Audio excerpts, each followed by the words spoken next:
Kamagani and Namaskar. We are delighted to welcome Mohanji to Rajasthan Association UK platform. Mohanji is well known for his impactful writings, meditation programs, and retreats that are conducted all over the world. We welcome Mohanji for his first interaction with the RAUK audience. Mohanji loves Earth and lives for humanity. Mohanji has dedicated his life towards the Earth and the service of all beings, with the conviction that the world should be a better place because we have lived here. Mohanji believes that the best religion for human being is humanity and the best practice is ahimsa or non-violence in thought, word or action. He promotes the positive human qualities of kindness and compassion. He has a global following and his message of unconditional love, selfless service and compassion are expressed through Mohanji Foundation, Ammu Care and ACT X Foundations and which are conducting humanitarian activities globally. Mohanji Foundation is registered in over 15 countries and operating in 85 countries. Mohanji has founded many diverse and unique platforms, all aimed at raising the awareness of people to the highest human potential. Mohanji is a well-known figure in Europe, in America, in Australia, and in India. It's our fortunate that he is on our platform. I would like to welcome Mohanji on Rajasthan Association UK platform. Namaskar. Thank you, Mr. Jodha. Greetings to all at Rajasthan Association UK and Australia as well, whoever is participating from Rajasthan Association. Thank you for putting this together, organizing this. Thank you for inviting me also. Thank you. I think this is all written in our destiny. Sometimes we believe that things which are happening, it's already written, it's already in our fate or in our destiny. And we firmly believe in those karma cycles as well. But sometimes there are a lot of millions of questions which comes in our heart, which comes in our mind, and as a normal human being or as a guest, these questions comes and go. And sometimes we feel, why should an ordinary human being struggling with mundane life be attracted to spirituality? That is also a challenge. How can it help that particular person? Or I can put in this way, how the spirituality will help people those who are struggling, and how the spirituality will help the people those who are well off but still they're struggling in their personal life. So maybe you can guide us on that point. Well, this question is a fundamental question which I think most everybody has asked at some point in time. What am I doing here? Because we get swayed with emotions, we get swayed with various aspects of relationship, anxieties, fears, so many calamities, etc. At that point in time, at somewhere, we would have asked, is there something else? Is there a better reality? Or are we missing something? So that time we asked the question, who am I? So we all have this question inside. Then it's not easy to understand because the society has already tagged you with a particular name, identification, and we are everything connected to that when we are awake. But society cannot see our third dimension, the real dimension, where we are the whole, the system or kind of the universe. Like each individual is a universe. There is a huge dimension, multiple dimension and possibilities per individual, but we don't see them. We fail to see because we have stuck to a particular identity and decided I am this person. I have to now live this person. Right from childhood till we die, we somehow live that personality or person, that identification. That's a time when somebody points a finger and say, hey, look here, you're not just this identification. You are much larger, you are much more deeper, you are much more profound, and you are unique. Neither are you higher, nor are you lower, nor are you equal to anybody. You are unique. There's nobody like you. Then the question happens, how do I actually express my uniqueness? That's the time when we take one step backwards. And very simple, we find our own nature. We have a distinct nature. It can be similar to other people, but we have a nature and we start finding that nature. when we find that nature, like for example, in our childhood, the nature took us to certain subjects when we wanted what we wanted to learn. Like in our system, we had this Brahmin, Kshatriya, Shudra, Vaishya, all these kind of things were more or less connected to nature. So nature has a lot of power and role to play in our actualization. If we don't identify our nature, we do not actually experience life completely. For example, in the childhood, when we were in the classes, we decided I would like to become an engineer, I would like to become a teacher, I would like to become something. Now today, now it's all pretty much eclipsed with the need for money and power and position. So that's different. I'm saying that if you really see the successful people of the world, they have really contributed or invested in their own nature. That's when the purpose of spirituality comes, or the identification. Spirituality is nothing but connecting to yourself fully, or accepting yourself completely. And then with that acceptance, you start portraying yourself in full potential. That is spirituality. Spirituality means you being you. Simple. We can't imitate, we cannot compare, we can't compete, because there is nothing to compete with another. We are what we are. Some people may like us, some people may dislike us. Society has only two faces usually. Either we appreciate or we reject. So that's fine, because nothing we can do. That's how the society are. The society works in that way. So when we really start understanding the fundamentals, we start realizing, oh, so this is what we are. That's when we start exploring deeper and deeper. We call this manana, contemplation on the fact of some things I like to do. It's natural for me, spontaneous for me, and effortless for me. But some things, very big effort, I can't do it. I have to be forced to do it. We see that in life, right? Some things we are forced to do. We work in certain companies and we have to do because there is a salary. We sold our time for money. But in some places, we will be looking for the sun to break or the dawn to happen to go for work, because we love doing that. That is the clear sign of your nature. If you really understand your nature, that is what you love to do. That would be natural for you.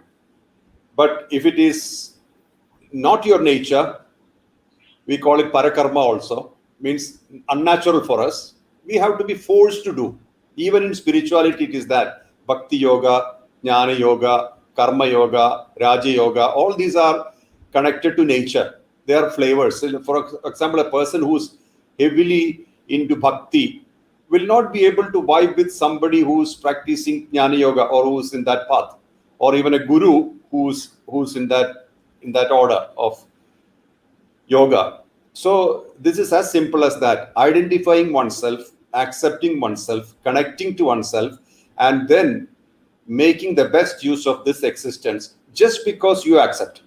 No complication here. It starts with self-acceptance.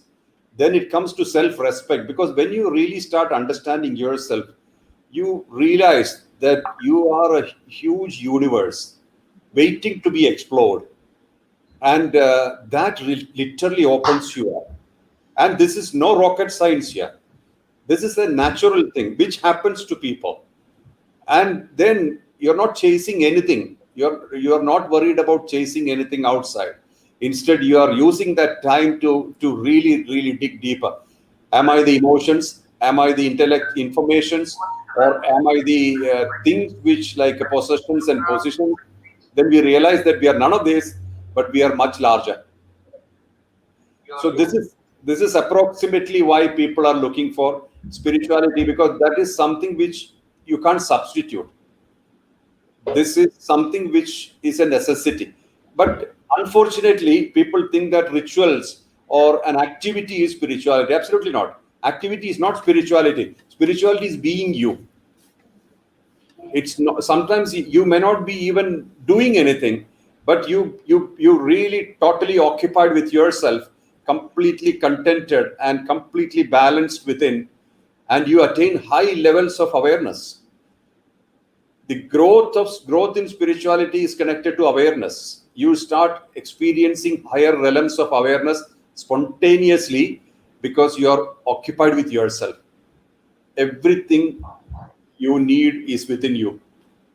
This is the point. Now, last part is self-realization in this whole thing. And self-realization is only a realization of what is already sitting in you. Yes. Yeah, you're not getting anything from outside. Yeah, I agree with you. I think in this modern world, there are millions of things. There's a lot of information on digital world, even in the form of books, and people are able to connect with all those people, all those masters, those who are enlightened. But now I think there's one more problem with the human being is they are not able to choose the right person. They are not able to choose the right pathway. They, when you mentioned there are different type of Raj Yoga, Jnana Yoga, Karma Yoga, and what is our basic nature. I think maybe how I see as a layman, there's a great confusion. First thing, maybe myself, or maybe if I'm talking about myself, I'm not able to recognize myself, who am I, or what is my nature. That's why I'm not able to find out which pathway I should follow. And here comes the role of the guru, who can tell Harindra, this is your nature, who can confirm, and this pathway you should follow. What is our problem? We are just basically wasting our time thinking about our own nature and thinking about the pathways rather than experiencing it. So, Mohanji, my question is, how can we identify our own nature quickly, and how can we move on the right pathway? I'll give that answer in one sentence. What is effortless for you is what is yours. If you try to understand yourself, what is natural and effortless for you, that's Talking, or just talk, like, yeah, sorry. talking to you is effortless for me. Discussing with you is effortless for me, and thinking about this aspect is an effortless job for me. So spontaneity, that is the thing. See, there are why we have variety of masters in the world, because we have variety of people. Why we have 33 crore aspects of one supreme consciousness, 330 million gods. That is all because that inner exploration is possible for everybody. And if something is reasonably effortless for you, that's yours. Just like the shirt you wear, the size that fits you, you feel good in it. That's a sign of the path, right path. But there is a bit of a tragedy or a problem in this normally, because of the, like you rightly said in the beginning, it's a time of information explosion. Yeah. Whether you like it or not, it just comes and sits on your lap. So what, sometimes you can't throw it away. But then again, imagine life is like a buffet. You can't eat everything. It's kept on the table, and you shouldn't, because stomach is yours. Food is there, but you can't eat all the stuff. So what you would eat is what suits you, what's good for your tongue, or what's good for your nature. So that is exactly the criteria, basically. What suits you, what's effortless for you, that's the right path for you. It will be completely effortless. It will be a great feeling to connect. So that's why I normally tell people, if somebody asks me, are you my guru? I normally say yes. I normally say no. Why? Because I said, it's not up to me to tell you whether we are connected. What do you feel? There's no, who's your actual guru? I always I tell people this is very important to understand. Your guru sits in you. So what is the other gurus doing? What are the other gurus doing? Pointing to that fact that you have to explore and find your own guru who sits in you. So today, there are three processors in our system, which is continuously processing data. One is mind, processing emotional data. We gather a lot of emotions every day, and it's processed. Second is intellect. It processes information. So much of information is processed. but they don't become knowledge, because you can't process all the information. Just like all the food you consume do not become part of your body, because most is wasted. Third is ego.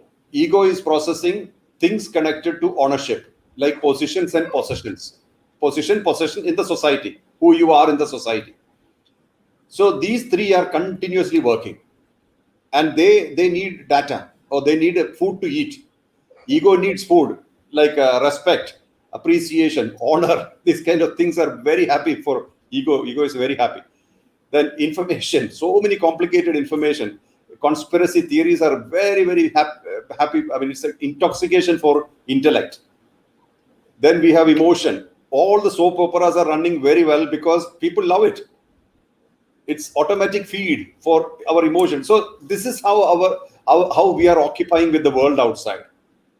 But at certain point in time, we realize that when you see the three stages of things is happening every day, every 24 hours.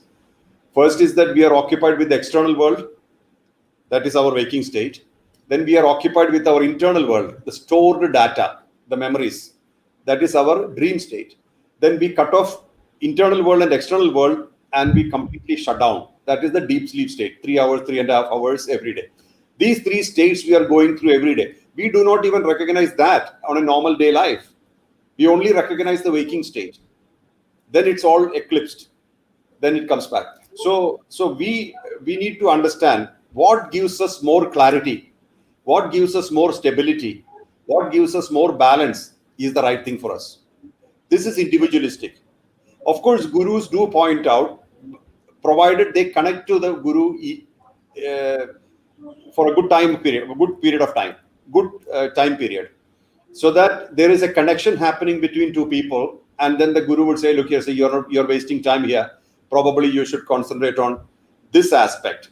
It's like, for example, a person is busy cramming things from the book, and the guru says, hey, look here, you're a bhakti yogi. Don't waste your time on these books. It will not give you anything. Then he shifts to bhakti, and then he starts progressing. That kind of guidance comes from guru. Like, for example, Raja Yoga path. Raja Yoga path is essentially connecting to your essence.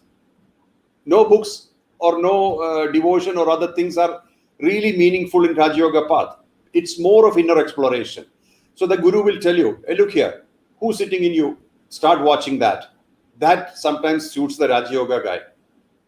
So that kind of guidance happens. But I would say, like, for the sake of the team members of Rajasthan Association, if you really connect to you, you will find your own guru within you, and also you will get answers from within you.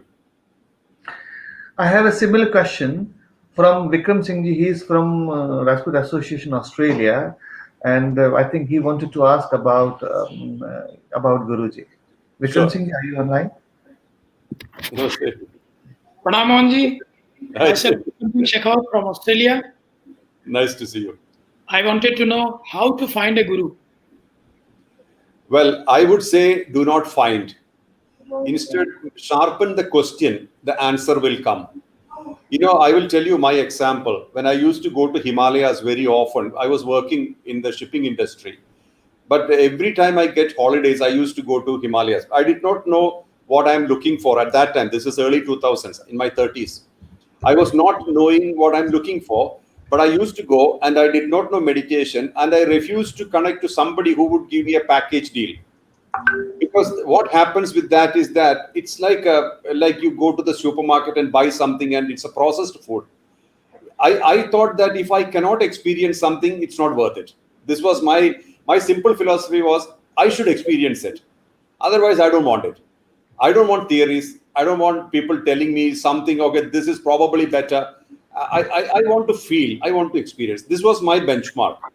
So what I did was, I used to walk in Himalayas. I used to sit in Vasishta cave quite a long time, sometimes in Arundhati cave. And I used to start connecting to me. I have done a lot of bizarre things there.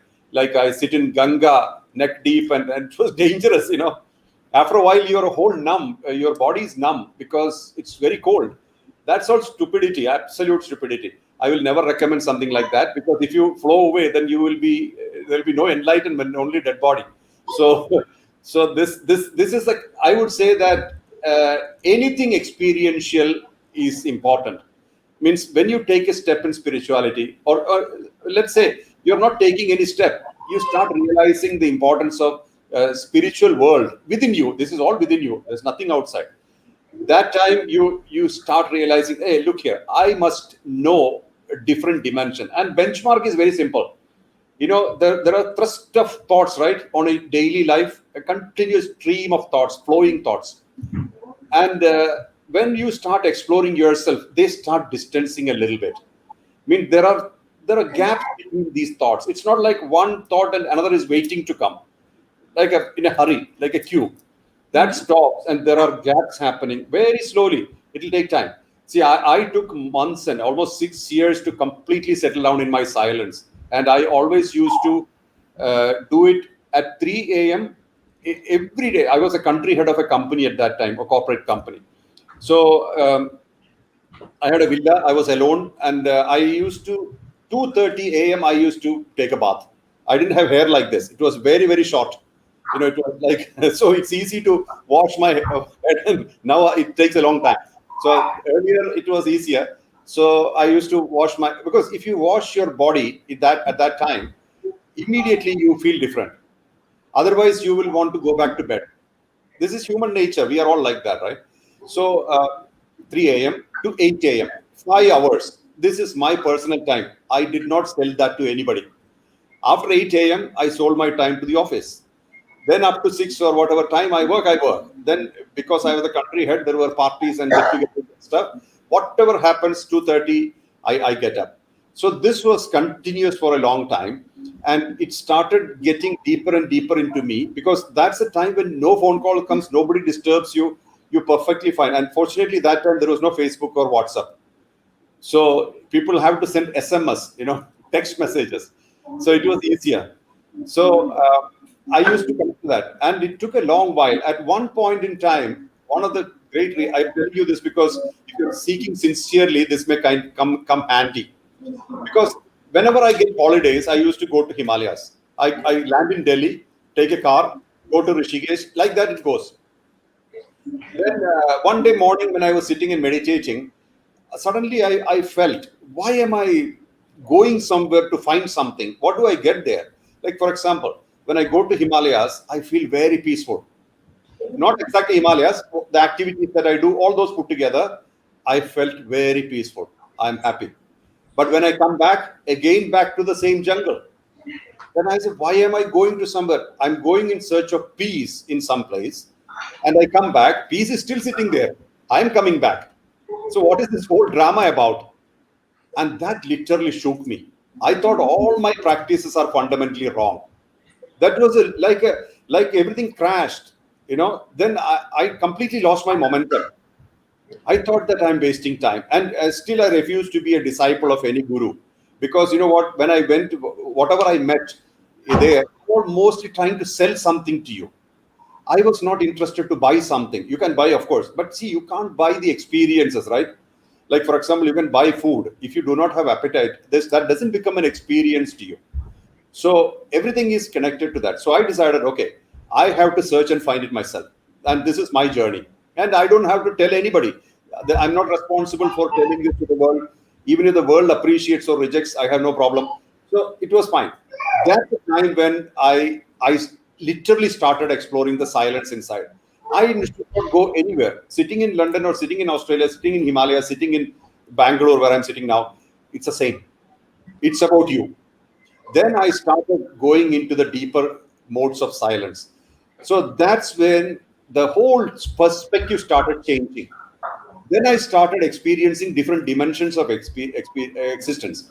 And that was spontaneous. Not that I created it, not that I chased it. The problem with the book knowledge or the guidance from others, if the person does not know who you are, they would only guide you generically.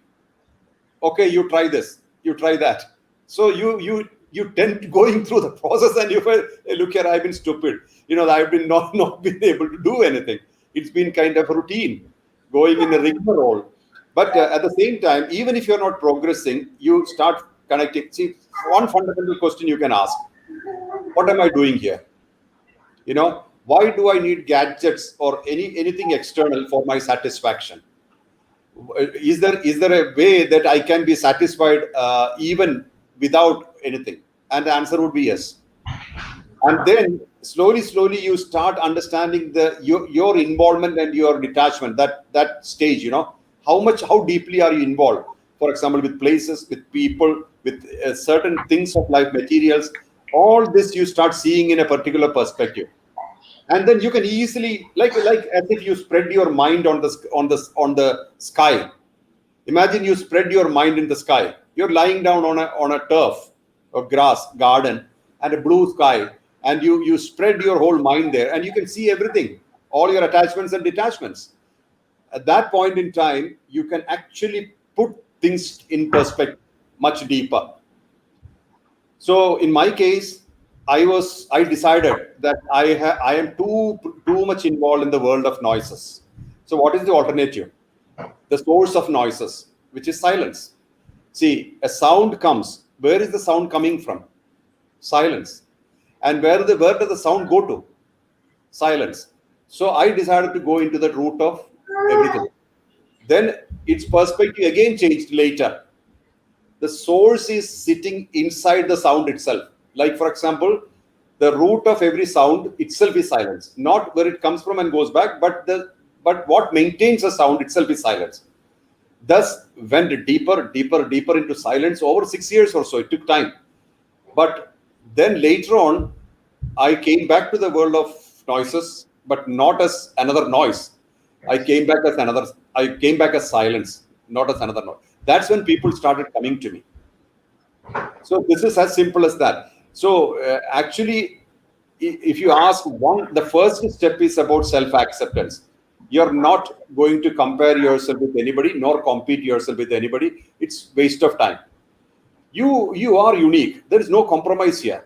You are unique, and from there you start. That's the right step to go within.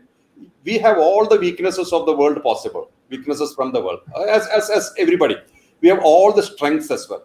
Nobody is only weakness, nobody is only strength. Let us have all this. Let's not worry about it. Instead, let us look at, oh, this is an amazing life. We have taken birth now. We are here. We landed. So let us find ourselves. From there you start, you'll know that everything starts aligning itself. So as I said again, activity is not the thing here. Acceptance is the thing. Activity you can do. Like some people like to do Homa, and they have achieved a great level of awareness through just everyday Homa. And some people say, oh, you're crazy, wasting your time on Homa, because they can't understand that. So don't compare. We should allow everybody, like in our organization, you see every places people are doing different things, but they are getting satisfaction in that aspect because that suits them. If something doesn't suit you, it's not good for you. Simple. Reject it. There's no because Mohanji said you should do it, you should not do. What you should do, whether it suits you or not. So that individuality and that kind of acceptance you should keep, because your uniqueness is your expression into the world, and that's what you are. Right? Thank you, Mohanji. So Guru's role is very simple. You are the Guru. Thank you so Thank much. you. Could you share with us the most significant experience that has led you to this present state?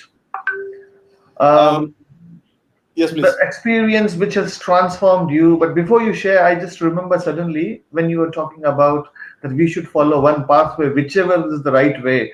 I remember Harivansh Rai Bachchan. He was a very famous Hindi poet, and he wrote a book and Madhushala, and in that Madhushala he wrote 4 lines. I think that those 4 lines are apt, and they are absolutely connecting in spiritual terms as well. And he said, मदिरा ले जाने को घर से चलता है पीने वाला, अलग अलग पथ बतलाते सब पर मैं ये बतलाता हूँ, एक राह पकड़ चला चल पा जाएगा मधुशाला. Means just follow one path which you liked it, and if you'll continue walking on it, finally you will reach to that destination. All the different pathways will also go there, but just you need to follow your own pathway. I think that's geez. Those are beautiful lines, amazing lines. So maybe people are also interested, a person who was company head for a corporate company, the person who came from the place where we have a highest literacy and education rate in the world, and Maybe the person who also came from the land of Devtas, also I can put it in the land of the god as well, which is this is what Kerala is known as.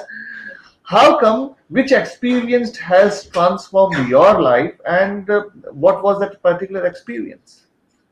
Well, I was reasonably successful in my career. By around when I was around 35, I became the head of a country in a corporate. So that's a very high position possible. I'm sure you understand that. Yeah. Because usually people attain that position around 50. So I was pretty young, but I was heading a country. So I was successful in business. Money wasn't all that bad. But I was thinking, whatever money can buy, I was not finding it too fascinating. Not that, I mean, I'm not against anything in life. Usually, I never say something is bad in life. It's good for somebody.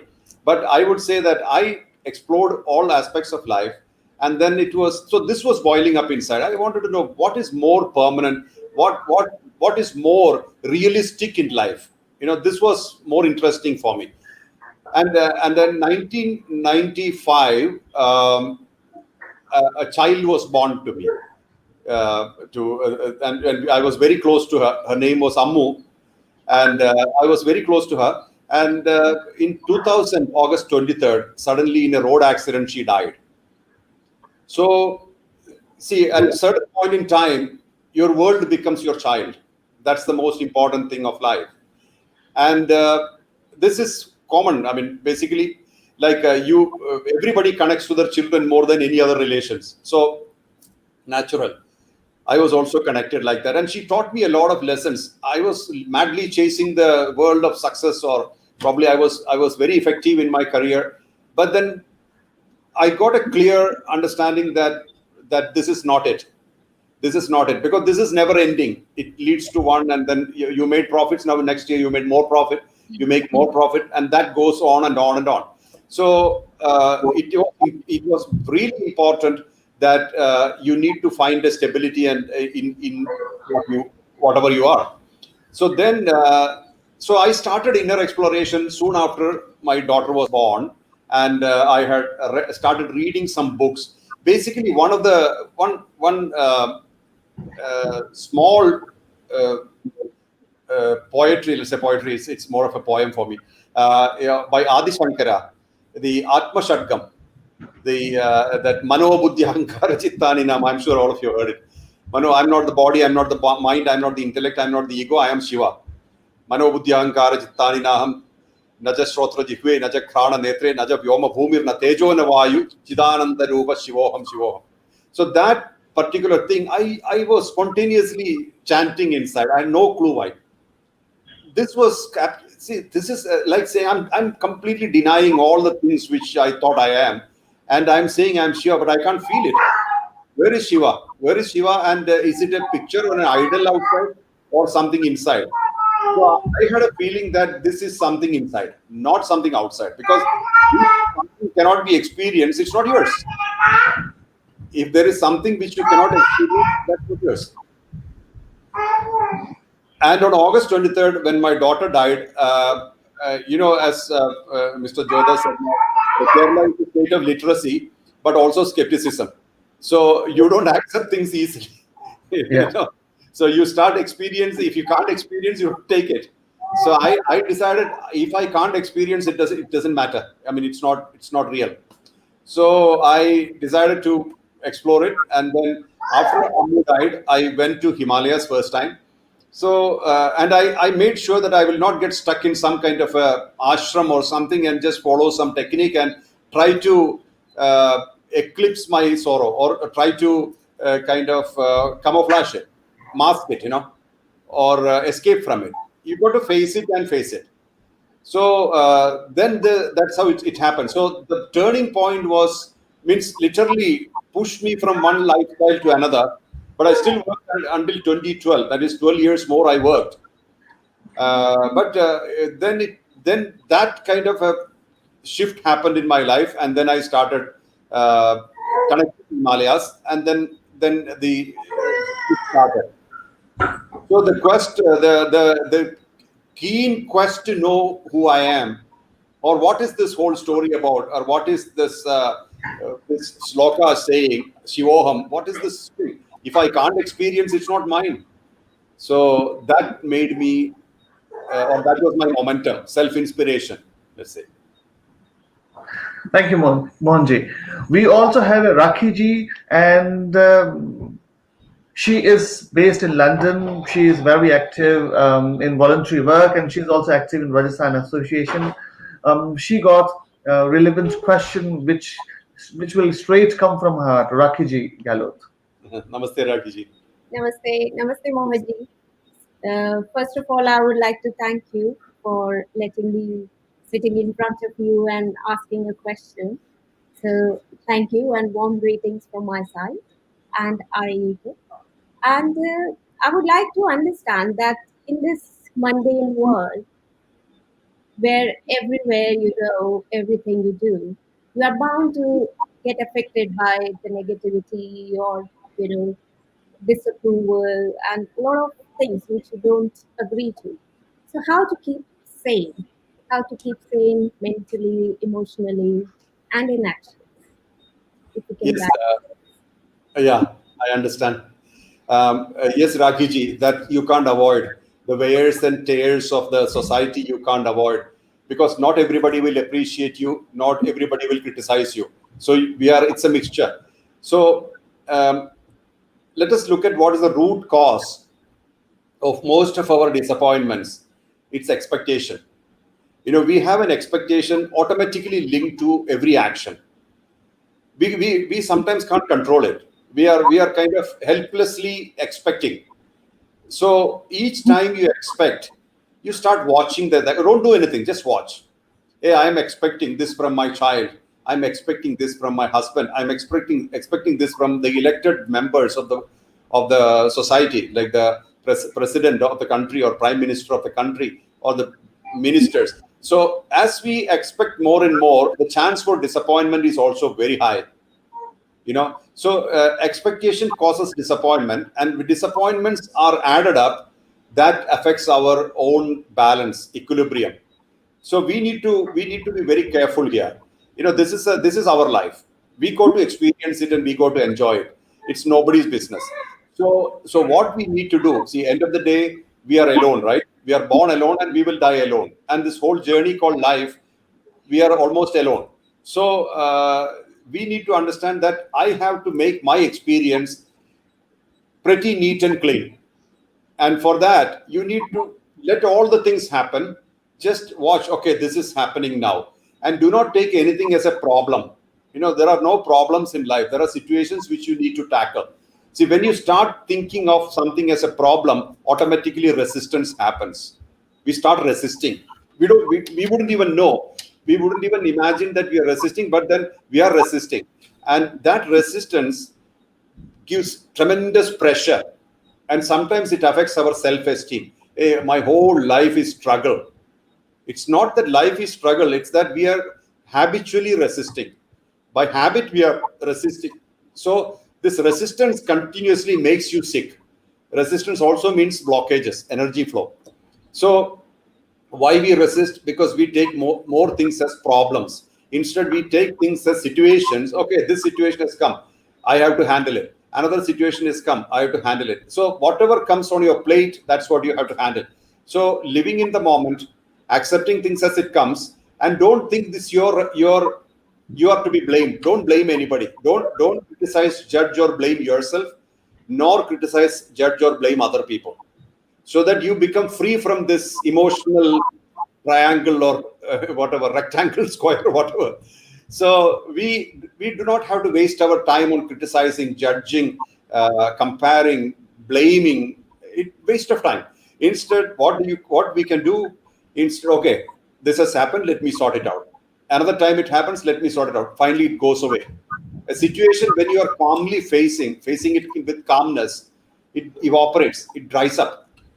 Because every situation has a solution inbuilt. Why we don't see the solution often is because we are not looking, or we are looking through the eyes of expectation.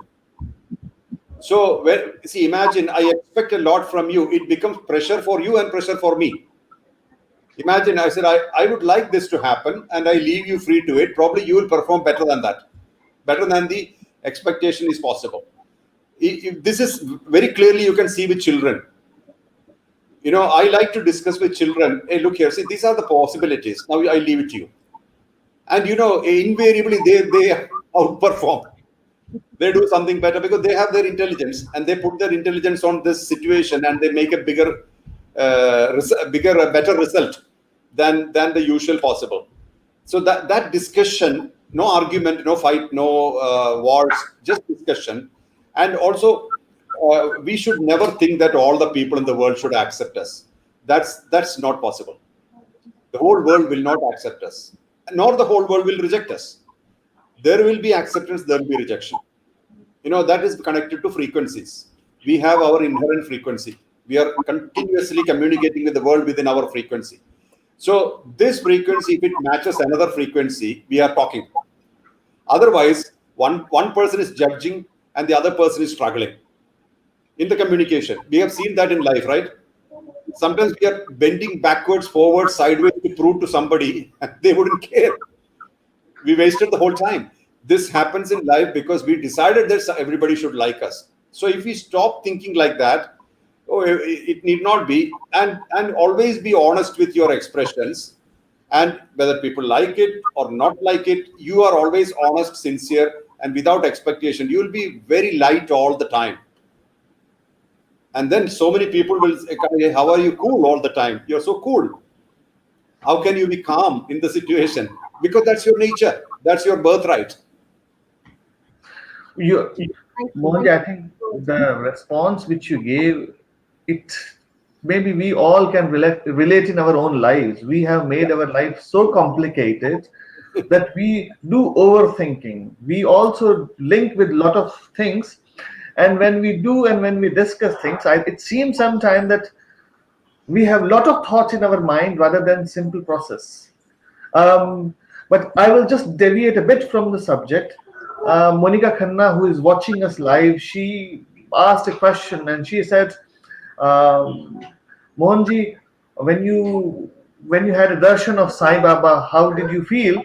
Please share. And when I was reading this question, then I was thinking that majority of the people still, maybe they want to talk about the spirituality, they maybe Gyan Yoga, but I think still maybe majority of people, they are more interested in the experience, means they want to feel that change which will come inside. I think that's why Monica asked you that how did you feel when you had darshan of Sai Baba?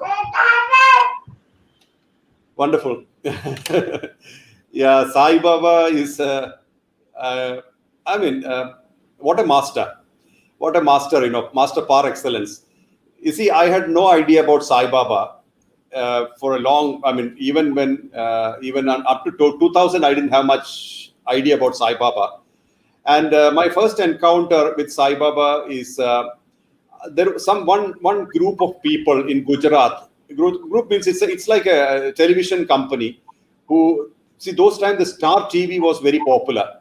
Not the other channels, I don't think have come. So many channels were not there. Star TV was very popular. And there was a program in Star TV or one of its group called the spirituality in business, spirituality in business, something like that. It's many years ago. I can't remember fully. So I was asked to talk about spiritual aspect of handling business. I was working as the head of the country of a company, so they decided to invite me. And the filming of this was in a beach in Gujarat. So they start. It was like I walk in the beach and I speak. They will not show the interviewer. The camera is focused on me, so I'm walking and talking like a monologue. So they started filming in front of a small temple, very very small. It's like it's like 5 people can stay inside, that small. And it was a full-fledged Murti of Sai Baba. That's the time when I actually looked at an idol of a Sai Baba in a kind of close proximity. So it's my habit to touch the feet of every master, respect the stature of the master. So I bowed down to Sai Baba, I touched my head, and I don't know what I prayed. I don't remember what I prayed, but I surrendered myself, and we started the filming, and then it's over. And I was coming, actually, I arranged a cab and came to Bombay, and I went to Giri Traders in Matunga to pick up some books. And those days I used to read books, but now I can't read books. I don't have much time. But then I don't know, that guy used to know me. I used to visit that place often. But he said, oh, these are all new books. I said, don't give me anything. Just give me a Satcharita.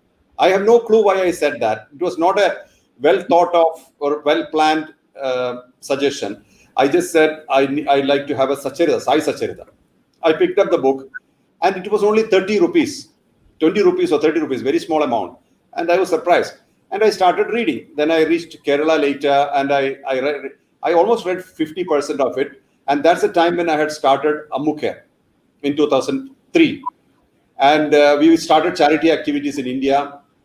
And Times of India wanted to interview me for the charity activities. So I was invited to Bombay. So I said, I can't come now. I just reached Kerala. Now I'm not ready to come back. Then they said, no, you need, they are the people who organized it, not probably from Times of India, but the people who organized it said, no, you please come, because they're gonna put half a page of your interview, etc. So I said, okay, finally I said, so I put one condition. I said, okay, I'll come there. After the interview, book me a vehicle to go to Shirdi. That also, I don't know why I said. I just said, I go to Shirdi.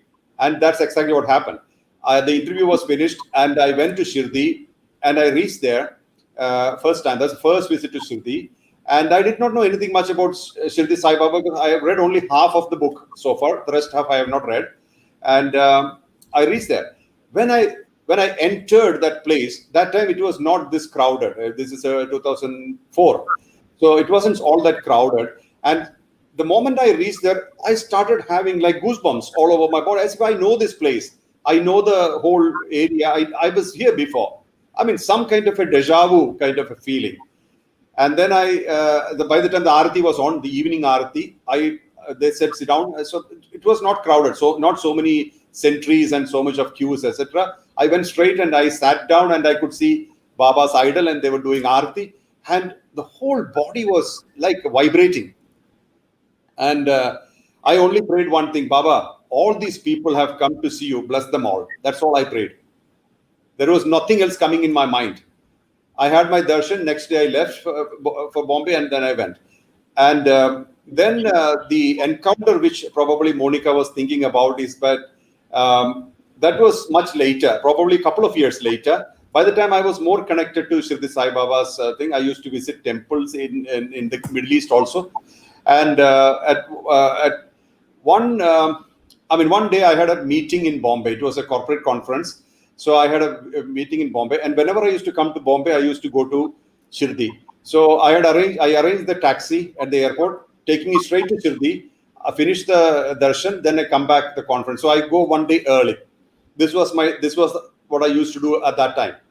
So I was in the airport, and suddenly one of my friends means Swamis. At that time, it was, all my friends were people in Himalayas and those places. And I didn't have particular friends who are apart from commercial contacts. So he calls me for something else. Then he said, hey, I think you're sitting you're in an airport now. I said, yeah, I'm in an airport. I'm flying. He said, where are you going? So I said, I'm going to Mumbai. Then he said, no, you're going further. I said, I'm going to Shirdi. Okay. Expect a big miracle. He said that. And he didn't say anything further. He's like a diviner. He's like a person who predicts and stuff. Usually I don't go after predictions much, but this was unique, a good connection. So then what happens when somebody tells you and expect a miracle in the next 5 days, your whole concentration will be on the miracle. Everything else becomes insignificant. So all the time I'm thinking, which miracle is coming now? What's going to happen? So I was in the car, I was thinking, and then I reached. So those days in Shirdi, you can actually offer some things in the fire, the duni. Now they have closed it. You can't do that. So I told the car driver, can you fetch me something nice, something very good to offer to the duni? and I stood in the queue. So queue comes from one side, and you can enter the Dwarka Mai. And I always like Dwarka Mai because I feel very connected there. Even though sometimes I only go to Dwarka Mai, even when I go to Shirdi, I sometimes don't even go to the Samadhi Mandir also. It's don't consider this as rude, but this is my taste, It's what I like. So I'm not recommending anything this way. You must visit Samadhi as well. But anyway, so I was standing in the queue. The car driver brought some material, and he came. It was some kind of I don't remember what it was. It was some wood or anyway. I split it into two. I gave 50% to him, and I kept 50% in my hands, and I started walking. And then I offered it to the dhuni, and I was coming out. So one way to go in, one way to come out, and there were watchmen controlling it. While I was stepping out of the Dwarka Mai, suddenly one man, older man, but not wearing the clothes of Baba. He was wearing a kind of cream kurta, long kurta, but lean, with sharp eyes, kind of very a priest, a matter-of-facted look. He came straight to me, and if I remember, there was a child with him. One girl was with him. He came and he held my hand on my hand right here. I still feel that when I say it's so powerful, holding it like authority, very authoritative. He held my hand and he said, "Sir, idhar rakho," like a command. It's a no question. He's not expecting me to say no. There is a small pillar. It's a like a 2 or 3 foot, 2 foot high, probably 2 feet pillar, on which Baba used to lean and sit. So that pillar was there. He said, "Put your head there," means touch your third eye there. I immediately kneeled down. I touched my third eye. Then I got up. Then said, "Abhi jao." That was it. And those two words were very strong and powerful. There was no question here. And I can't even remember.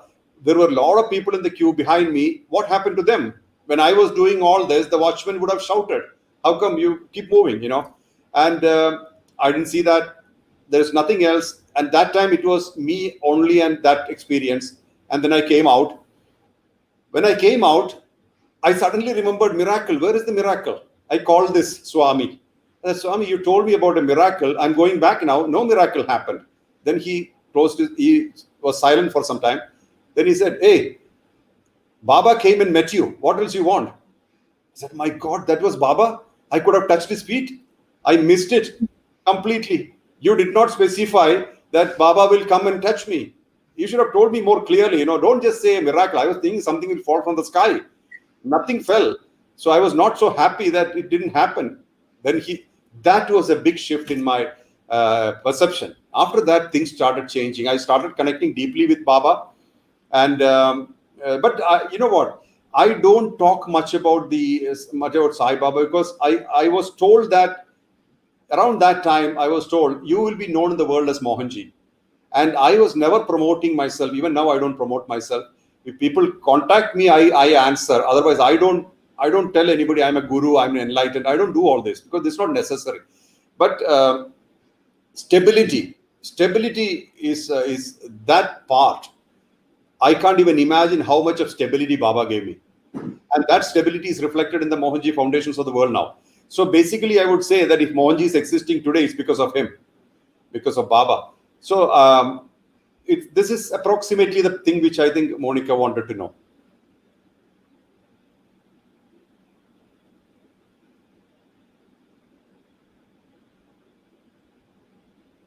I can't hear you. Apologies, Mohanji. I think it was an amazing experience which you have shared with all of us, because a lot of people, when they think about miracle, then they feel that something great will happen within a second. But we always miss those miracles which are happening around us on daily basis, which are on lighter note, and we ignore it. And I think that is also about awareness, that we do not see the Prabhu Leela all the time. We have Aloksa, who is from Oxford, who is also technically handling all this program and who took pain to organize all these things. Aloksa has also got questions. And so, Aloksa, please ask your question to Mohanji. Namaskar, Mohanji. Dhanyawad, Aranda ji. It's good, like very happy moment for us that we are connecting with you directly, as like it is very rare opportunity for us, and you are an Thank you. enlightened person. So thank you for being with us, first of all. Thank you. Thank you so The much. question comes to my mind that this mind gets lots of thoughts. I tried to go in meditation, but the thoughts are not stopping. So how to stop these thoughts? Unwanted guest is coming. They knock the door, and I still open the door. I can't close that door. So how to Yeah. close that door? Yes, Alokji, this is natural, isn't it? These thoughts are produced by inherent inclinations. Most of our thoughts are habitual. We are habituated to thinking. We are habituated to certain activities. We have a habit sitting in us. So we can't really control it that way. And don't try to control. I always tell people, don't try to fight these things. Instead, you try to accept these things. And thoughts, my recipe is very simple. I can only tell you what I have experienced through my practices. When I had a pretty busy job. That's the time when I was practicing. Very, very, very busy work and huge targets. I'm responsible for the country. All sorts of things you can imagine. So what I was more looking at is that I made sure not even a word comes from my mouth without my mind connected to it. No action will happen from me without my mind present. These two things only. Very simple recipe. That means no unconscious activity, no unconscious expression. That means absent-minded activity is eradicated. Only with presence of mind you will talk and you will act. Just see that for a few weeks. I would say 6 weeks. You decide, okay, in case if you feel, hey, I'm being absent-minded, stop there.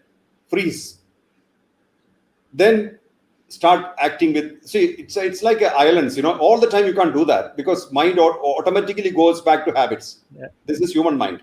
So whenever you remember, okay, I'm talking without knowing, I'm expressing without knowing, I'm habitually doing things, stop, freeze. Then start thinking, what am I doing now? Am I here? Am I present? So if you focus, if you make sure your mind is focused on activity of that time, expressions of that time, thoughts you have no control because thoughts are like children. Only when they happen to you, you realize this has come. Before that, you have no clue who's coming. True. So thoughts, we can't control them, and don't try to also. Let it happen. Who cares? Let them all come. But at the same time, expressions and action have mind there. After a while, the absent-minded or unconscious activity starts reducing spontaneously. This is like a walking meditation.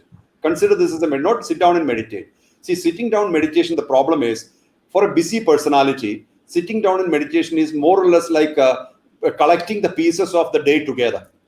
That is not much of a use. That you can do before you go to sleep also. Lying down on the bed, you just rewind and just put things in order, and then you can think about tomorrow. This is all you can do before you go to bed. You don't have to meditate for that. But meditation should be all the time for a busy person. Not in an hour or sitting down. Because when you sit down, sometimes mind is not even here. Mind is scattered everywhere. So that is basically not meditation. So when your mind is sitting with an activity, you are meditating. When your mind is with your expression, meditating. So that automatically, then we can take other steps. There are more steps to it. Like, for example, avoid every prejudice. Don't look at any person with a prejudice. Be aware of prejudices. Like, for example, I saw a person, oh, he's like that. Because somebody else was like this, so he must be like this. Like that, prejudices can happen. We cut them off. Then another thing we can look at is blaming other people. We tend to blame, because of him it happened. These are habitual things I'm talking about. Habits which we have created and cultivated and maintained without our knowledge. That way, meditation can go deeper and deeper and deeper, and finally you will know that you have completely transformed. And it will not be understood while you're doing it. You got to look back to see. When you look back, you will know that time has changed. I mean, the alignment has changed. Mm-hmm. Thank you, Mohanji. Perfect. Yeah, thank you. Thank you. Even a relevant question was asked by Himanshuji Sharma. He is a close friend of mine and he is also watching live.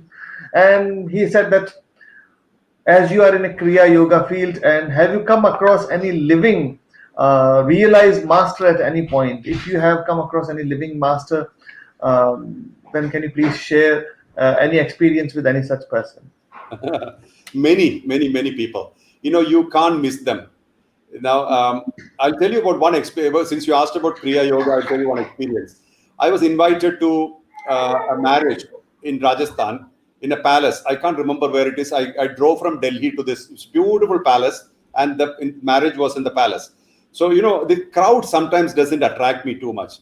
So what I decided was I'll just walk in the palace and see the palace and stuff like that. So I walked out of the ballroom and this place, and there was this fort kind of a thing, and from there you can see beyond. So I decided to walk, and when I was walking, I was alone. Most of the people were indoors, and as I was walking, I saw one man standing and just standing with the hands like a position and looking at outside.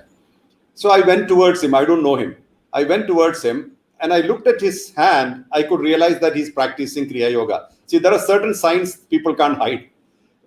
When you start practicing, you'll start realizing that this is it. So I just went to him and I told him, "Pranams to your guru." I don't know him because I have not met him before. I said, "Pranams to your guru." Suddenly he looked at me and said, "How do you know?" So basically, at that point in time, he was kind of a communion with his guru. It is don't think that I had a great power to know that, but I just respected his master. So then he told me a story. I asked him, "So who are you?" And then he started talking to me. So he was he was holding a very high position in a company somewhere in Asia, Hong Kong or somewhere. And then one day he decided, he had a dream when Babaji came and said, "Go to India." So he just discarded that dream because he thought, "Oh, it's just a dream," because there was nothing beyond that dream. Means there was no further explanation. So then he had another dream. A week later, 2 or 3 times the same dream came. Go to India. And where in India, he did not know.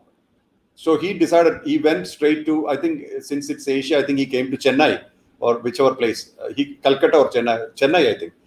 Then he was sitting in Chennai waiting for the next dream, but he didn't come. And he was getting frustrated. He is a very senior official and he was like a director of a company, and he's almost like being useless sitting in there. And this is the time before all this web online and Zoom and Facebook and stuff. So please remember that the communications are not that easy at this time.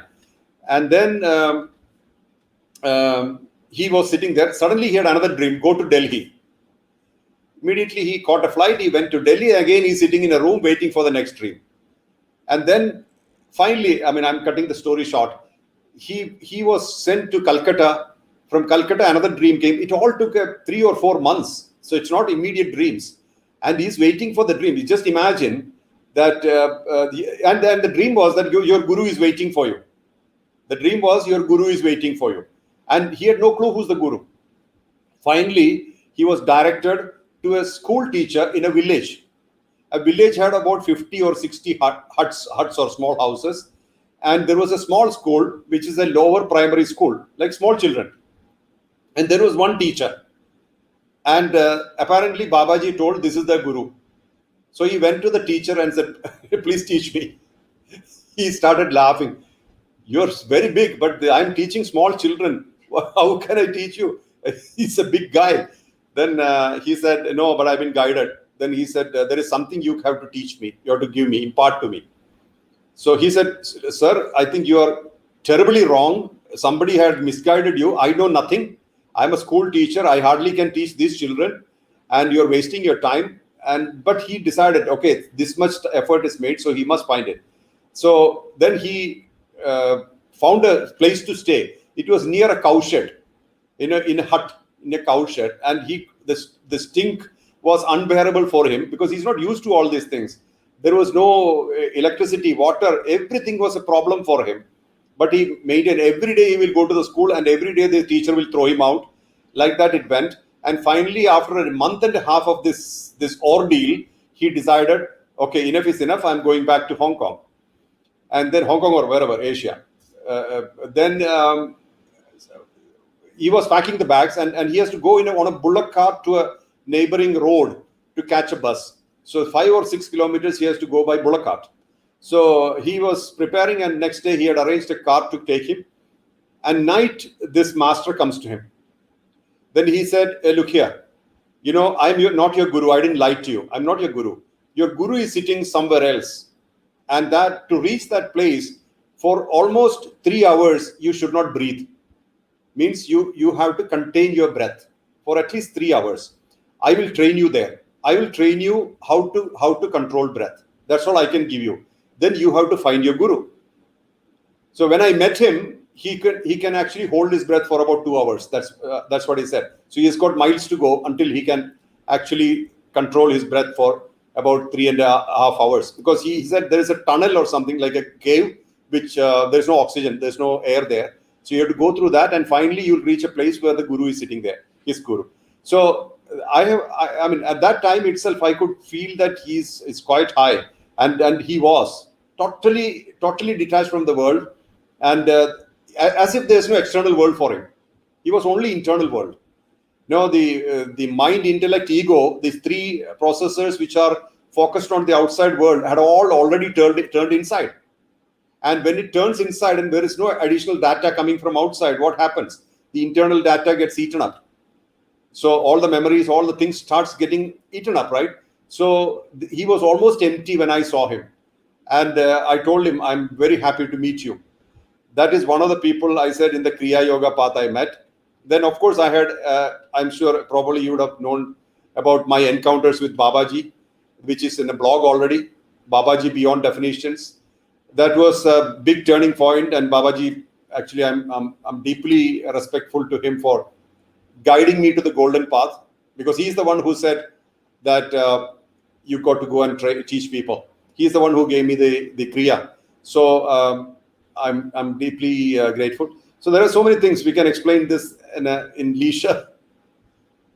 Then, of course, a couple of masters I really connected. One was Baba Ganeshananda Giri. Maybe you have heard that name. He lived with Shirdi Sai Baba. When I met him, he was born in 1911, and Baba left the body in 1918. So Ganeshananda Giri was with Baba as a small child. And it was Baba who told Ganeshananda Giri to meet me. And I could only interact with him for about, because actually when I was filming in Shirdi for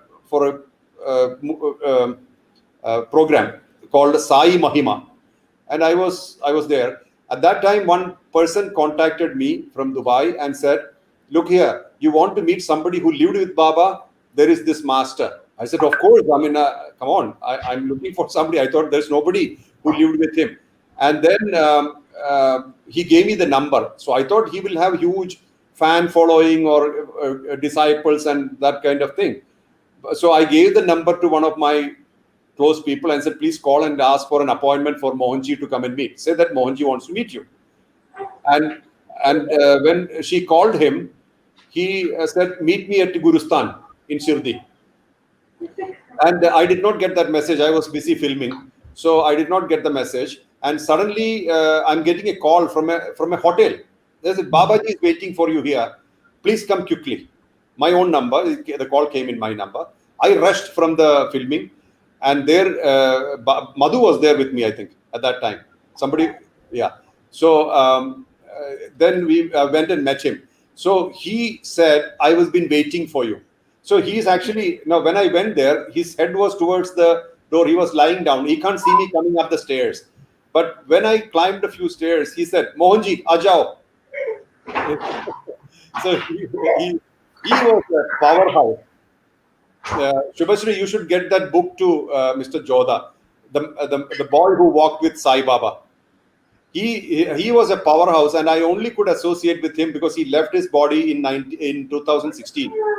So I had only from December 2015 to 2016 April. But he still, I feel him with me. And apparently what happened was, Baba said, he wanted to leave his body in Shirdi because he's so connected to Shirdi. Baba said, no, go to Chennai. You leave your body in Chennai. So he was going to go, and then he said, Baba said you should meet Mohanji. And then he actually met one guy called Mohanji coming from Himalayas. Then Baba said, that's not him. There's another one. And when I came, Baba, every day Baba talks to him. Every day, 6 a.m., he closes all the doors and Baba speaks to him. And he guided him. And we had a deep association. Like 4 months was like centuries. That is one master. And another master was Vittal Babaji. Vittal Babaji is one of the saints who installed the Shirdi Sai Baba idol in Shirdi. And he left his body in 2014. He actually gave me a kind of stature or status. Let's say status. I was working in a company. Nobody cares, right? There are so many people in the world. How do you care? So he gave me a title. As soon as he saw me, in about 5-10 minutes, I never heard about him. When he saw me, he said, "Oh, precious diamond, come here." Old man. He was also 100 plus. He removed his ring and this ring, and he gave it to me, and he said, "You will be known as a Raja Yogi, Raja Rishi." Gave it to me, and that came in newspaper because there were newspaper people. He's a pontiff, so, and I developed a very deep connection with him. You will check, and these are the masters, real masters, heavyweights. I had the good fortune of connecting. There are many more. I will talk about it later. I think this is a field where we can spend hours and maybe months and years, and then the topic will not be over. It will be also unfair if I will not invite Subhashriji and Madhusudanji to discuss with you. I know they are fortunate; they have collected more nectar from you because they have spent a lot of time with you. So we are just new guys, but definitely I would like Subhashriji to ask you something. Thank you, Jodhaji. Pranam Mohanji. First of all, I'm really happy, Jodhaji, that we are meeting here. And I was just mentioning, we were supposed to meet with Mohanji in London. That you had given us opportunity to go to the House of Parliament. That did not happen.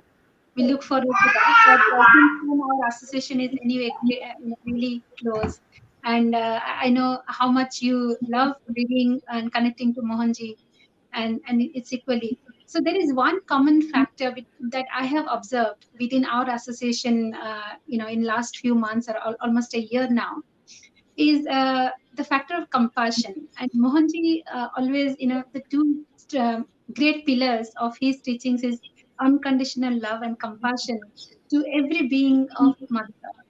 I'd like, request to Mohanji, please, if you can just talk few words on these two aspects.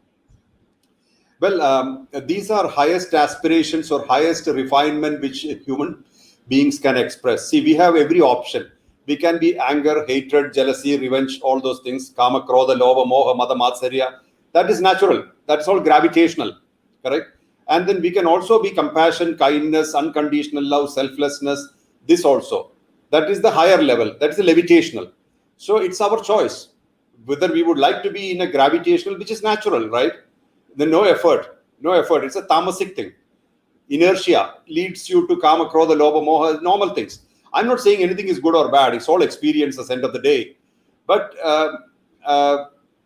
we have the right and we have the chance to experience the highest. So that's what I'm trying to bring people, the attention that I'm trying to bring the people's attention to. So that, okay, it's a reminder of what you already know, not that I'm creating something new. Ahimsa is not something which I have said. Ahimsa is it purifies you. If you practice ahimsa in thoughts, words, and actions, it automatically purifies you. It's a sadhana. This has been told by Buddha. This has been told by Mahavira, various people. So I'm not trying to bring something new. See, I am very clear about one thing. I cannot bring something new into this world. It's already given by many people. Even Krishna said, "Thus spake masters." So this is as simple as that. Nobody takes ownership. We don't have ownership. When you don't have ownership, you don't have karma. Activity plus ownership becomes karma.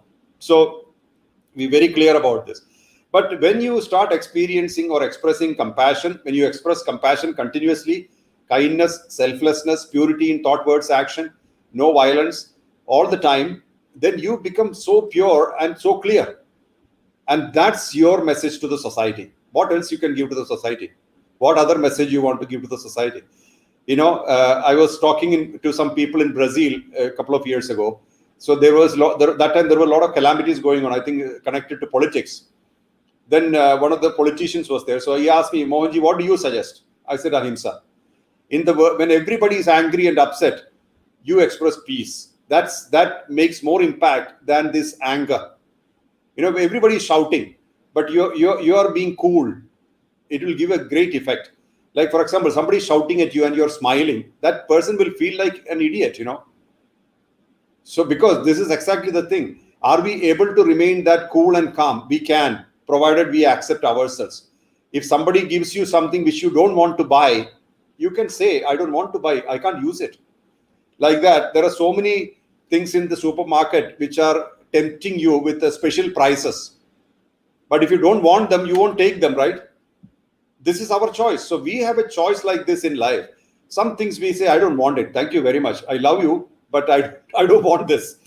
That will actually keep you more pure than buying all the stuff, all the monkeys from the supermarket, and you don't know what to do with these monkeys at home. They are very, very big disturbance. And especially our home is inside us. So that's even more crazy. You see, our nature is compassion. See, children are compassionate, right? Small children, they're very loving and compassionate. When do they get idea about kama, krodha, lobha, moha, mada, matsarya, etc.? Through us, from the society. Until then, they are extremely pure, very beautiful. All children, look at all the children like that. So our foundation is compassion, kindness, selflessness. This is our foundation. We just have to identify it. That's it. Thank you, Mohanji. Thank you.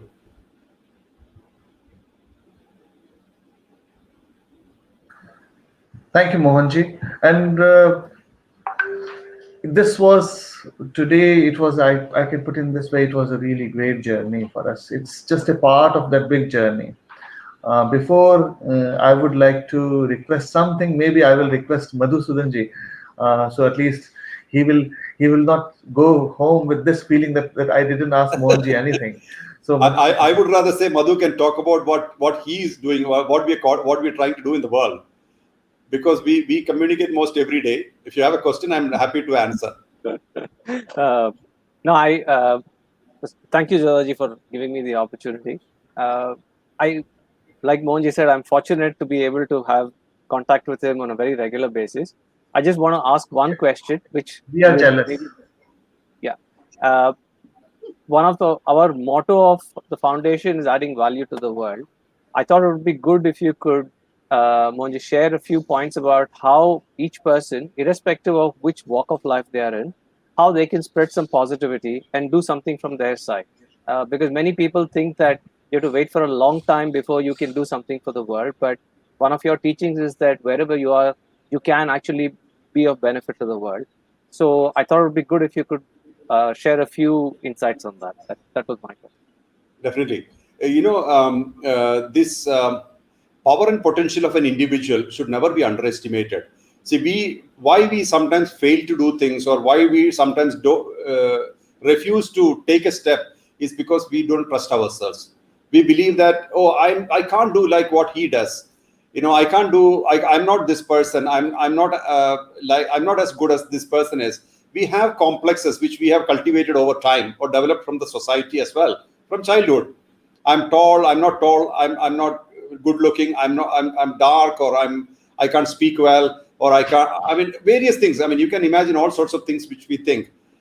So, but you know what? You are a unique creation. You're already you. Now, what can you do? Now, if you think that I'm not Tom Cruise or something, he's already taken. And Tom Cruise is not me also. Always think like that. What we are is what we are, and that's about it. And we do what we can in our flavor. That is what the nature needs.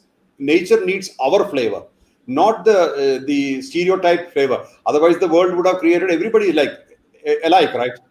If the world did not need a diversity, or if the world did not want a variety, the world would have created everybody alike.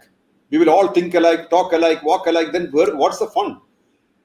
Like one of the fundamental reason for creation itself is to experience. You know, when the supreme consciousness, which has no form, which is pure energy, cannot experience itself, it created matter so that it can distinguish itself from the matter. I'm not that, so this is what I am.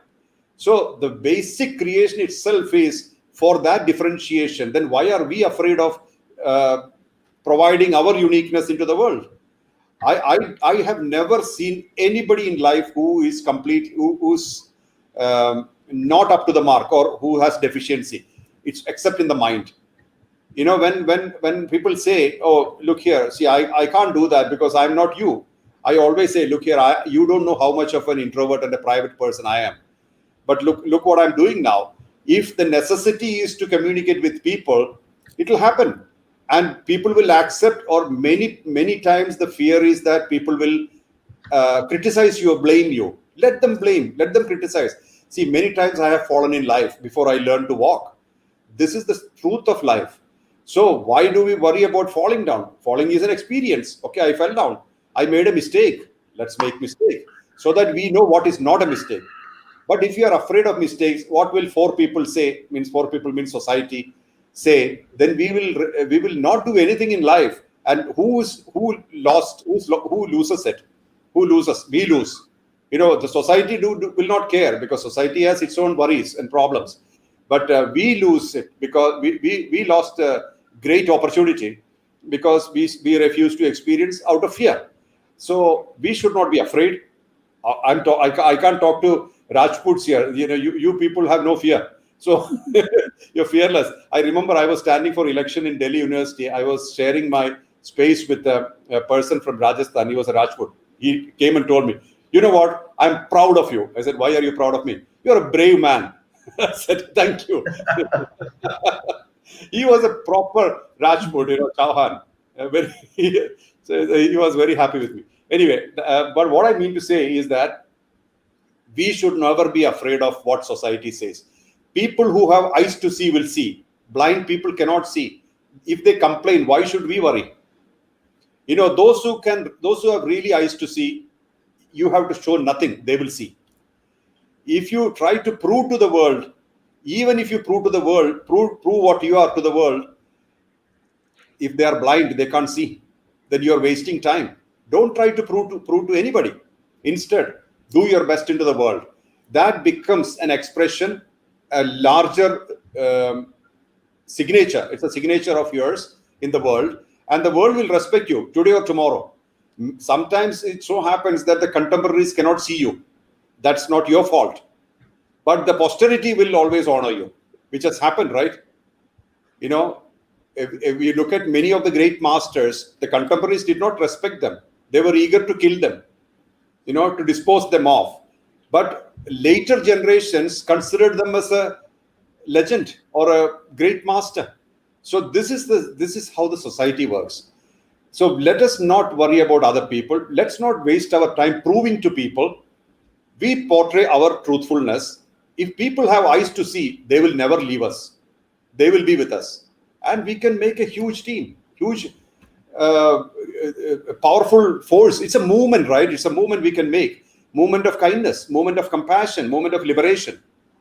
And the whole world will be transformed from anger, hatred, greed to a kind of, okay, what can I do for you? What else can I do for you?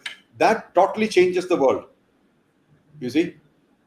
It's possible. Thank you, Mohanji. It was really, if I'm thinking as an individual, I think it was an enlightening and amazing conversation today. It was a conversation which we feel it should never end.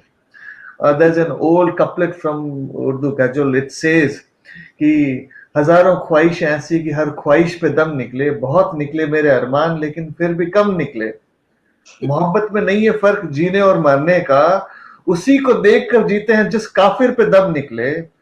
खुदा के वास्ते पर्दा न उठा ए जालिम, खुदा के वास्ते पर्दा न उठा काबे से जालिम, कहीं ऐसा ना हो ये वही काफिर सनम वही निकले.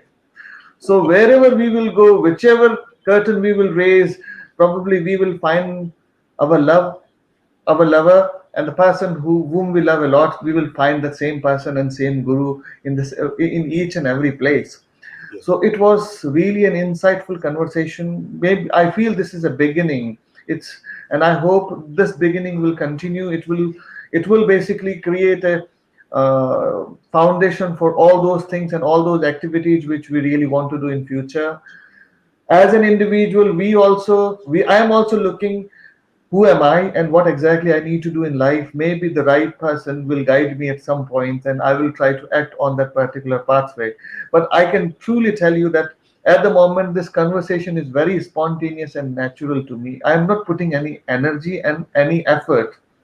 I teach spontaneity, and I teach all those physical concepts. So I think this was an amazing experience for all of us, and I agree that we all those who were involved in this conversation want to do this type of interaction in future with variety of the people.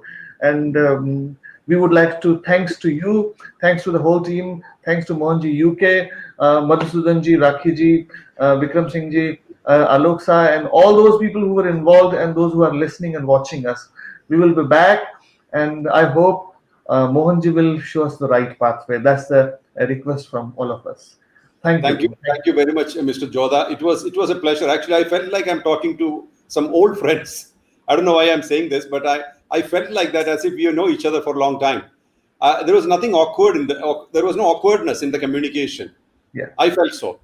I don't know how you felt, but thank you very much for creating this ambience that I attribute it to you, Mr. Jodha, and thanks to Mr. Alok and all the, Rakhi ji, all the people, and especially to Shubhashri for insisting, because she's very persistent.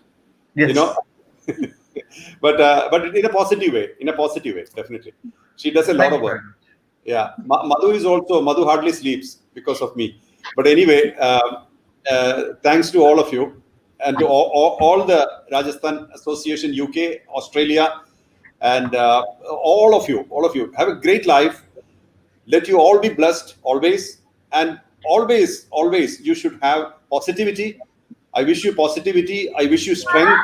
I wish you purpose, clarity of purpose, and also fulfillment in life, great fulfillment in life. Lots of love. Thank you. Thank you.